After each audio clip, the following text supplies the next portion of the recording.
उपभोक्ता के बीच किस प्रकार सामंजस्य हो, इस अध्याय में केस स्टडी के माध्यम से एक विपणन राजनीति के कार्यनीति के कुछ मुद्दों पर प्रकाश डाला गया है।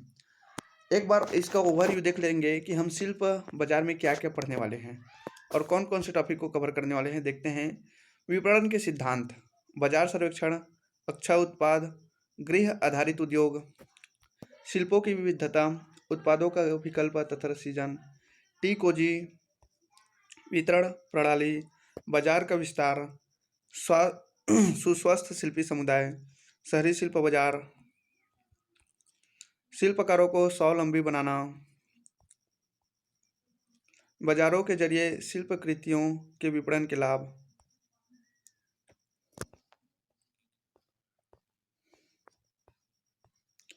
परंपराओं को प्रबल बनाना, शिल्प बाजार से हानियां,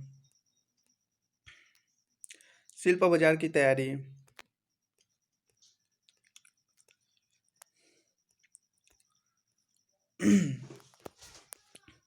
इन सभी टॉपिक के बारे में हम जानेंगे और देखते हैं शुरू से इन कॉन्सेप्ट्स को कि शिल्प बाजार में आखिर क्या कहा जा रहा है। विपणन के सिद्धांत,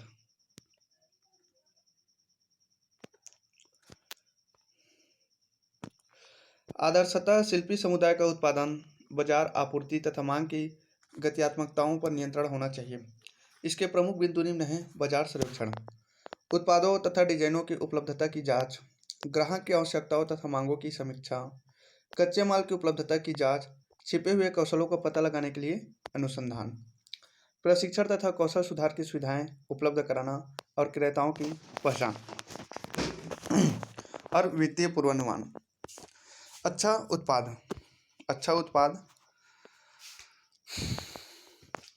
उपभोक्ता या क्रेता किसी शिल्प उत्पाद को सहानुभूतिवश या धर्मार्थ नहीं खरीदते। उत्पादों में प्रतिस्पर्धा लागत, उपयोग तथा सौंदर्य के लिए होनी चाहिए। गृह आधारित उद्योग, ऐसा सोचा जाता है कि हस्तशिल्प के उद्यम की स्थापना हेतु केवल न्यूनतम व्यय, मूल संरचना तथा प्रशिक्षण की आवश्यकता होती है। तथापि यदि हस्तशिल्पों को देश तथा विदेश में प्रतिस्पर्धा का सामना करना है तो विशिष्ट कौशलों का प्रशिक्षण तथा विकास आवश्यक होगा।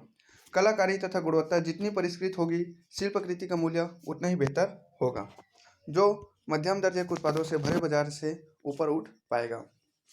शिल्पों की विविधता, प्रत्येक प्रदेश की अपनी स्वयं की शिल्प विरासत, विभिन्न परंपराएं, आवश्यकताएं, संसाधन तथा क्षमताएं होती है। शिल्प उद्योग का विकास समुदाय में उपलब्ध अद्वितीय कौशलों पर आधारित होता है। बिना सोचे समझे विचारों के दोहराव या प्रतिकृति से न तो शिल्प परंपरा का भला होगा और न ही समुदाय का। उत्पादों का अभिकल्प तथा सृजन, शिल्प क्षेत्र में पहले ही भीड़ भाड़ है तथा अनेक समूह एक समान वस्तुओं का उत्पादन कर रहे हैं, जिसके परिणामस्वरूप बाजार अधिक प्रतिस्पर्धी बन गए हैं। अतः अभिकल्प नवीनीकरण पर निरंतर ध्यान दिया जाना आवश्यक है, जिससे उत्पाद गतिहीन न बन जाए। टीकोजी, यूरोपवासी चाय को चाय की केतली में बनाते हैं। चाय की केतली को गर्म रखने के लिए टीकोजी का प्रयोग किया जाता है। टीकोजी चाय केतली के अनुरूप बनाया गया एक आवरण है तथा इसे अक्सर एक गद्देदार गर्म कपड़े से बनाया जाता है जो अलंकृत होता है। भारत में चाय तैयार करने का सर्वाधिक लोकप्रिय तरीका दूध तथा पानी में चीनी के साथ चाय की पत्तियों को उबालना तथा उसे गिलासों या मगों में तैयार अवस्था में पेश करना है। इस विधि में चाय केतली या टीकोजी की कोई आवश्यकता नहीं होती। कुछ वर्ष पहले भारत में गरीबों को रोजगार देने की योजनाएं तैयार की गई थी तथा टेलरिंग इकाई स्थापित की गई थी। टीकोजी का उत्पादन बड़ी मात्रा में किया गया। बाजार में हजारों समरूप, अनुपयोगी, निकृष्ट डिजाइन वाली तथा महंगी टीकोजियों की भरमार हो गई। भारतीय परिवार प्रायः टीकोजी नहीं खरीदते थे क्योंकि उनके लिए इसका कोई उपयोग नहीं था। उत्पादों की रियायत की व्यवस्था करनी पड़ी, जबकि बेरोजगार शिल्पी प्रशिक्षक बन गए तथा बदले में उन्होंने लोगों को अधिक बिक्री उत्पाद तैयार करने का प्रशिक्षण दिया। जनजाति लोगों की मेहनत करने, टीकोजी पर फूलों की कढ़ाई करने के लिए प्रोत्साहन दिया गया, जबकि इस तथ्य पर कोई ध्यान नहीं दिया गया कि अधिकांश लोग अपनी चाय मग में तैयार रूप में पीते हैं। वितरण प्रणाली, उत्पादों की बिक्री तथा वितरण पेचीदा होता है। बाजार न तो बहुत छोटा चाहिए और न ही बहुत अधिक बड़ा, क्योंकि दोनों ही स्थितियां शिल्प समुदाय के विकास के लिए हानिकारक हो सकती हैं। बाजार का विस्तार, बाजार में समरूप उत्पादों के भरमार होने के कारण हस्तशिल्पों का निरंतर विस्तार किया जाना तथा नई दिशा में प्रयास, थोक निर्यात या अखिल भारतीय स्तर पर फ्रेंचाइज विपणन के लिए मूलाधार खोजना आवश्यक है। सुस्वस्थ शिल्पी समुदाय। अंततः विपणन कार्यनीति के लाभ से शिल्पी समुदाय के जीवन में सुधार आएगा। बढ़ती हुई आय समुदाय के विकास में सहायक होगी।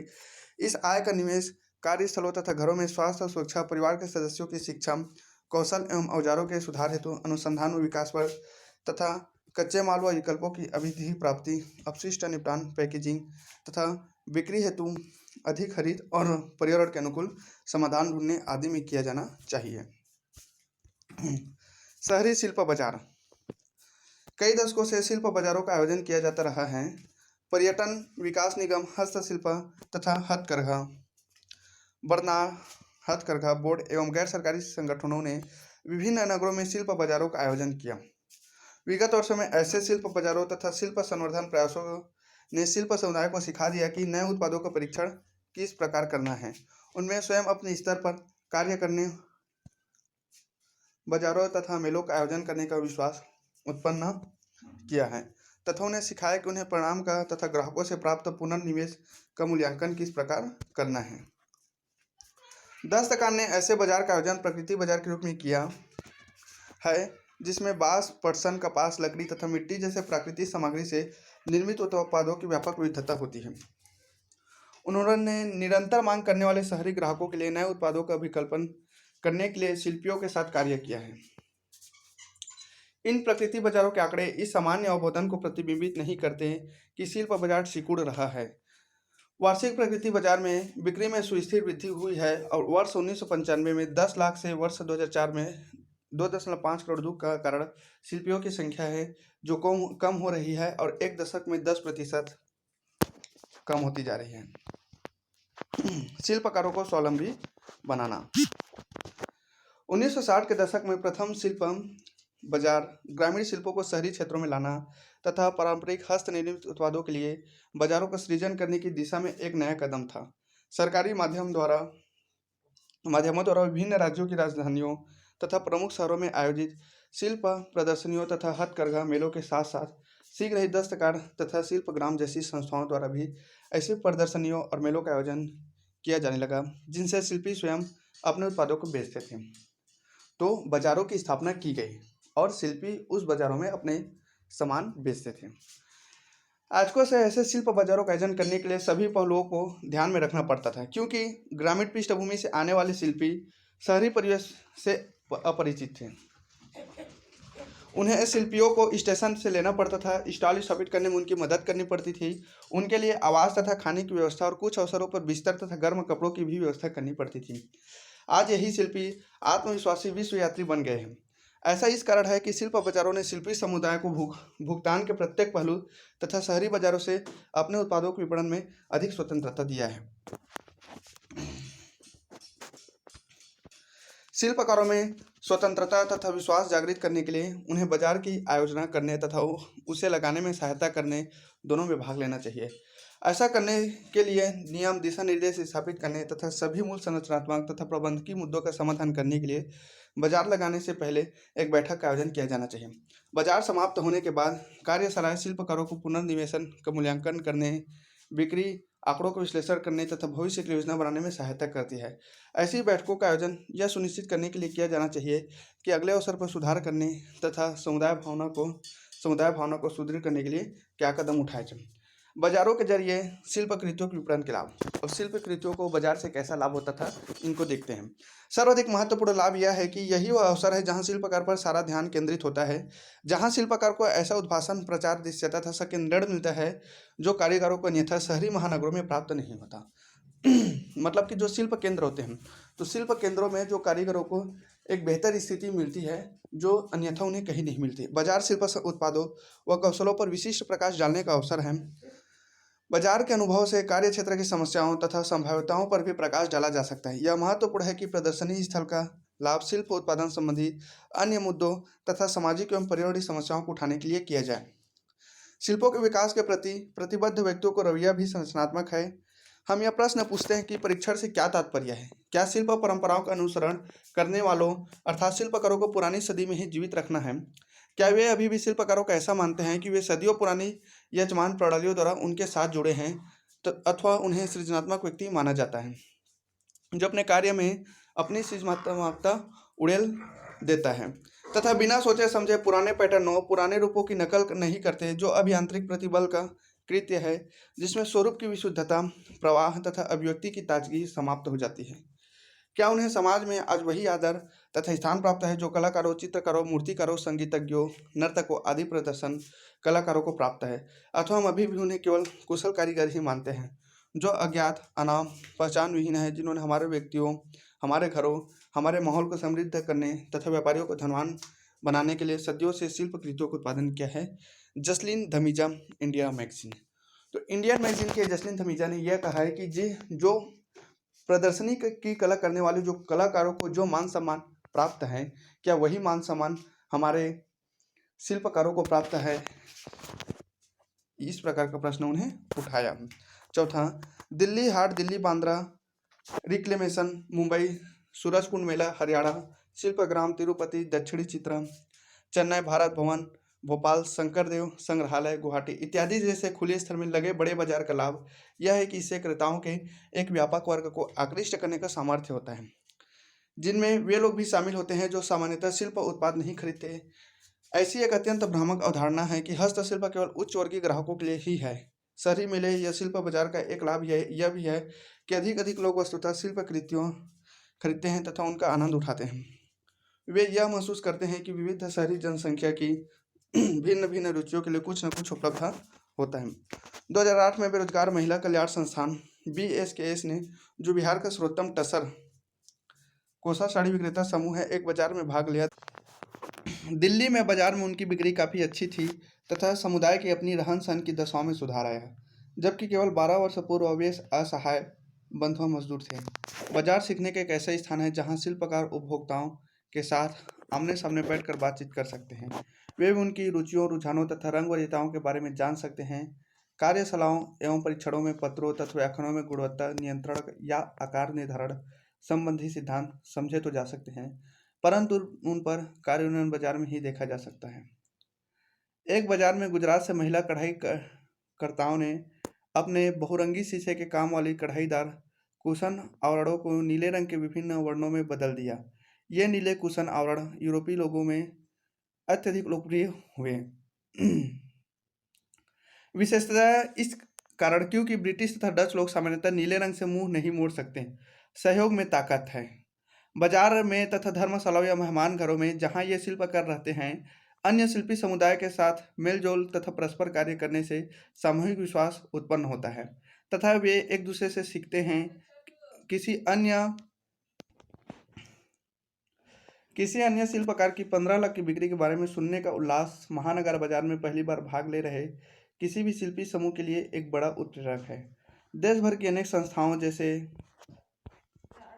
Self Employed Women's Association Lucknow, बास क्राफ्ट अहमदाबाद, BSKS बिहार रणथंभौर परियोजना, उर्मूल व Kala Raksha, Rajasthan Central Himalaya, Rural Action Group, Uttarakhand आदि से सफलता की कहानियां सुनने को मिलती हैं। राजस्थान से एक गैर सरकारी संगठन उर्मूल ने वर्ष 1988 में दिल्ली में शिल्पी बाजार में शिल्पियों के एक समूह को भेजा। वे एक अपरिचित बाजार में भाग लेने से आशंकित थे, किंतु जब उन्होंने हिचकिचाते हुए 85,000 रुपये की वस्तुएं बेची तो उन्हें देश भर में बाजारों में नियमित रूप से भाग लेने का प्रोत्साहन मिला। शिल्पकार नए विकल्पों तथा उत्पादों को महत्व मान जाते हैं। बाजार उत्पादों का परीक्षण करने के लिए एक अच्छा मौका देता है तथा यहाँ पर यह भी पता लगाया जा सकता है कि बिक्री में सुधार करने के लिए क्या किया जाना आवश्यक है। यहाँ प्रभावात्मकता तथा प्रभाव का परीक्षण भी किया जा सकता है तथा उसके लिए लक्ष्यों का निर्धारण भी किया जा सकता है। यहाँ बिक्री संवर्धन, बिक्री परिवर्तियों तथा ग्राहक वरीयताओं संबंधी तत्कालिक विवरण उपलब्ध होता है। तथापि अपेक्षा की छोटी विशेष प्रदर्शनियों में विपणन का परीक्षण किया जा सकता है, जहाँ एक विशिष्ट उपभोक्ता समूह होता है और किसी विशिष्ट तकनीक, उत्पाद या प्रदेश पर संकेंद्रण किया जाता है।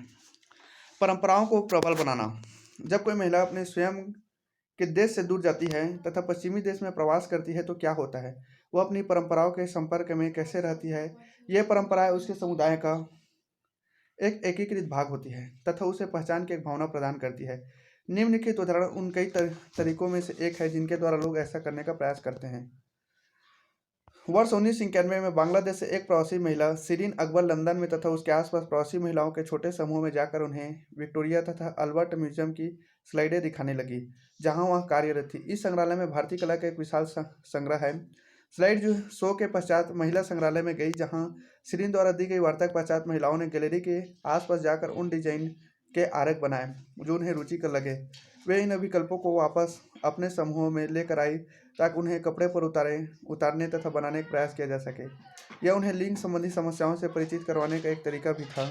शिरीन का कहना है कि मैं शाहजहाँ के ज़माने में बने रेशम के अति सुंदर कढ़ाई दिए गए टुकड़े के सामने रुककर उनसे पूछती थी कि क्या वे अनुमान लगा सकते हैं कि यह कलाकृति किसने बनाई।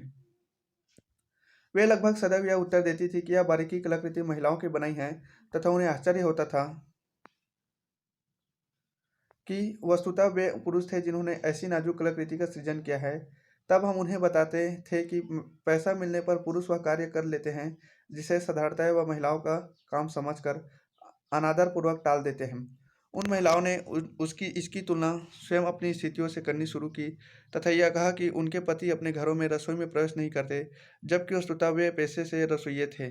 यह उनके लिए क्रोध का विषय था। एक छोटे से रूप से शुरू हुआ यह प्रयास अब 40 देशों में महिला समूहों में फैल गया है तथा इसमें अब 800 से अधिक महिलाएं शामिल हैं। शिरीन ने मुगल ट्रेन परियोजना शुरू की जो 1997 की ग्रीष्म ऋतु में पूर्ण हुई तथा इसने मुगलों द्वारा प्रेरित एक विशाल चटक रंग बिरंगे टेंट का रूप ग्रहण कर लिया है। यह टेंट 50 लाख तथा नीले कपड़े के पैनलों से बना है, जिनमें से प्रत्येक व्यक्तिगत रूप से यूके तथा भारत, दुबई, दक्षिण अफ्रीका, संयुक्त राज्य अमेरिका तथा बर्मा जैसे सुदूरवर्ती क्षेत्रों की दक्षिण एशियाई महिला समूह द्वारा विकल्पित है। इस संपूर्ण परियोजना से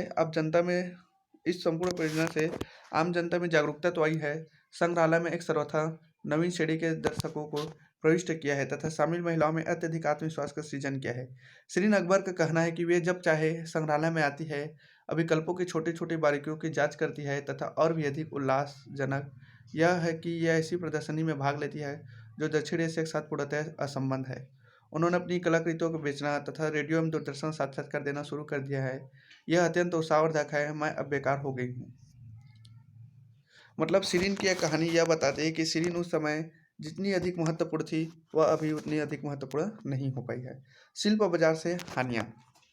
शिल्प बाजार की मुख्य कमियां निम्नलिखित है। यह एक अस्थायी बाजार स्थल है जिसकी अवधि केवल कुछ दिन होती है। यह एक अस्थायी बाजार स्थल है जिसकी अवधि केवल कुछ दिन की होती है।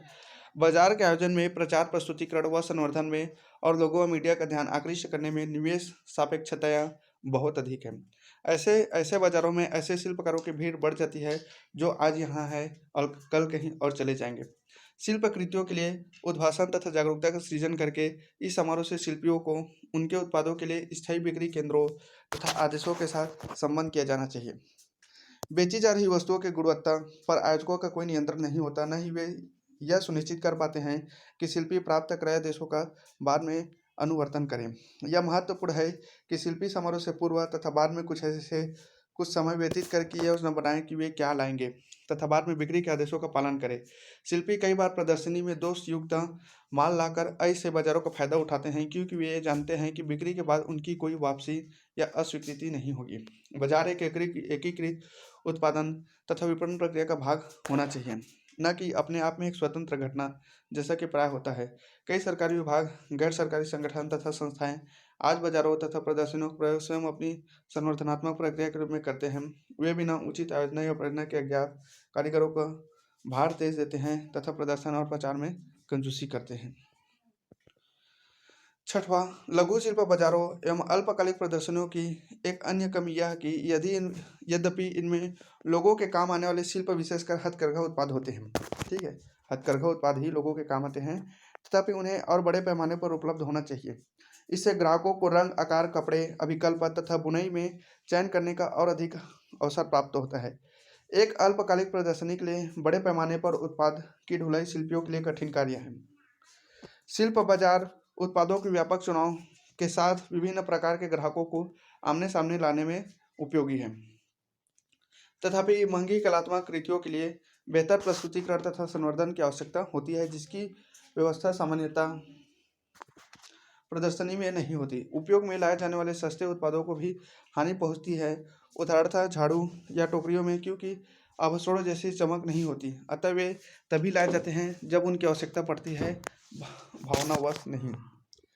अधिकांश प्रदर्शनी स्थलों में उचित प्रदर्शन तथा भंडारण सुविधाओं का अभाव होता है, जिससे शिल्प कृतियों को पटरी पर बिकने वाले उत्पाद के समान समझा जाता है। उसे एक सस्ती वस्तु या यादगार वस्तु माना जाता है, न कि एक कलाकृति। शिल्पकार महंगी तथा अपने आप में अनूठी कृतियों में निवेश करने तथा उसे लाने में हिचकिचाते हैं। बाजार योजना को अपनी प्रदर्शनी स्थलों में से सुविधाएं निर्मित करनी चाहिए, साथ ही स्टॉल खुले तथा अच्छी प्रकार प्रकाशित होने चाहिए। उनमें रैंक तथा स्टैंडों की व्यवस्था होनी चाहिए, जो हस्त निर्मित शिल्प कृतियों के सौंदर्य को छिपाने के बजाय उन्हें उजागर करें। इनमें निवेश किया जाना चाहिए। हाल ही में कोणार्क उड़ीसा के एक पत्थर के मूर्तिकार समूह ने नटराज की एक अतुल्य मूर्ति, जो कि 75,000 में एक बाजार में बेची, और साथ ही 2 लाख की शेष छोटी मूर्तियों के अपने संपूर्ण स्टॉक को भी बेचा, क्योंकि वे अपने उत्पादों को प्रदर्शनी में अच्छी प्रकार प्रदर्शित करने में असमर्थ थे। शिल्प बाजार की तैयारी। अपने देश की जीवित शिल्प परंपराओं के बारे में अध्ययन करने वाले विद्यार्थी इस क्षेत्र में आजीविका अर्जन करना चाहेंगे, अतः बाजार के विपणन विकल्प के रूप में इसका अधिक विस्तार में अध्ययन करना महत्वपूर्ण है।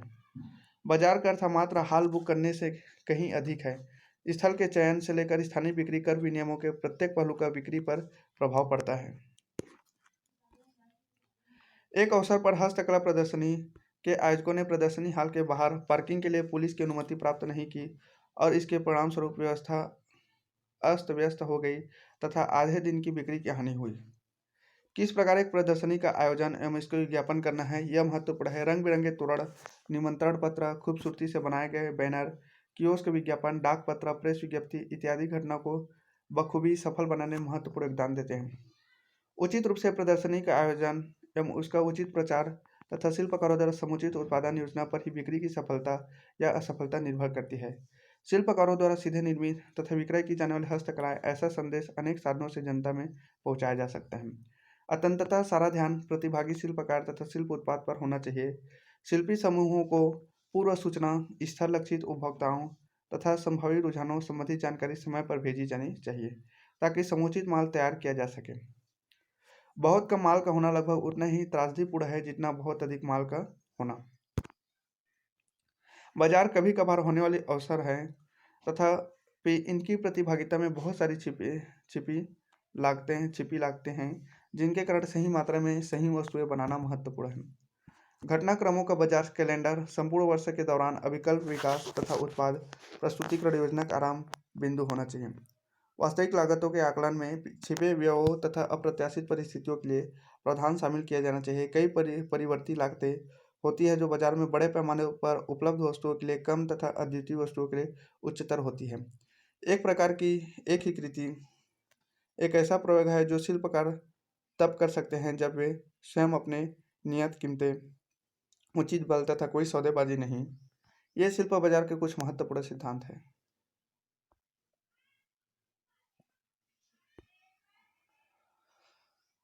एक सफल शिल्प बाजार का आयोजन करने में काफी लागत होती है, जैसे एक निश्चित संख्या में शिल्प समूहों को व्यवस्थित करने हेतु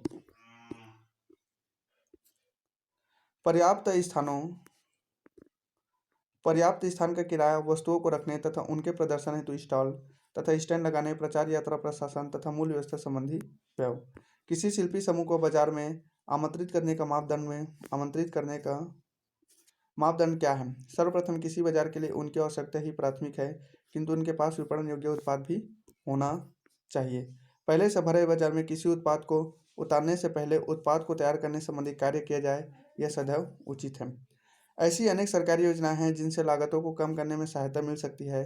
प्रदर्शनियों तथा बाजारों को स्वतः निर्वहनी बनाने का प्रयास होना चाहिए, जिससे शिल्पी अपनी बिक्री तथा पैमाने के आधार पर लागतों में योगदान करें। अपनी बिक्री और पैमाने के आधार पर जो लागत होती है उन पर योगदान करें। हापुड़ जो उत्तर प्रदेश के पिछड़े जिलों में से एक है, जहां ग्रामीण महिलाओं के एक लघु समूह की सहायता करने के लिए एक गैर सरकारी संगठन के साथ संपर्क किया गया। ये महिलाएं निरक्षर और शर्मीली थी। वे 10-15 रुपये प्रतिदिन के हिसाब से निर्यात बाजार के लिए शीशे के मोती पिरोती थी। एक स्वीडिश विकास परियोजना के माध्यम से महिलाओं ने निफ्ट से अभिकल्प तथा कौशल परीक्षण प्राप्त किया था, किंतु अंत में बाजार के अभाव में वे कुछ भी बेच न सकी। उनका प्रशिक्षण अवसाद तथा कड़वाहट में समाप्त हुआ। उन महिलाओं के शिल्प बाजार में आमंत्रित किया गया। बाजार में 2 माह पूर्व उन्होंने भारतीय खुदरा बाजार के लिए लक्षित कुछ नए उत्पाद विकसित किए। दिल्ली के एक अन्य गैर सरकारी संगठन से एक छोटा सा ऋण लेकर कच्ची सामग्री खरीदी गई। जब शिल्प बाजार खुलना था तो महिलाएं इतनी हिचकिचा रही थी कि वे बाजार जाना नहीं चाहती थी। उन्होंने हिचकिचाकर शिकायत की, बाजार में बेचना हमारी संस्कृति के विरुद्ध है। समुदाय क्या कहेगा, हमारे बच्चों की देखभाल कौन करेगा, हम ग्राहकों के साथ किस प्रकार बातचीत करेंगे। आयोजकों ने घोषणा की कि यदि वे नहीं जाएगी तो उनके उत्पाद भी नहीं जाएंगे। वे बाजार 3 घंटे देरी से पहुंची। कुछ कुछ हंसती हुई तथा परेशान घबराई सी। शाम तक उनका समस्त माल बिक गया था। सारी रात काम करके उन्होंने और उत्पाद तैयार किया। अगले दिन वे भी बिक गए। लगभग 15 दिन के बाजार अनुभव के पश्चात वे निष्क्रिय शोषी श्रमिकों से आत्मविश्वासी उद्यमियों में रूपांतरित हो गई थी। आज वे माल तैयार करने में अपनी स्वयं की वस्तुओं का निवेश करते हुए नए विकल्प विकसित करते हुए अपने समूह के ग्राम सदस्यों को शामिल कर रही है। तो धीरे धीरे एक शिल्पकारी ने कैसे अपनी विकास किया, उसको हमने इस कहानी में जाना। इस तरह से यह हमारा चैप्टर खत्म होता है। हम अगले वीडियो में अगला चैप्टर देखेंगे। यूपीएससी रीडिंग चैनल में लगातार बने रहने के लिए आपका धन्यवाद। Thank you so much.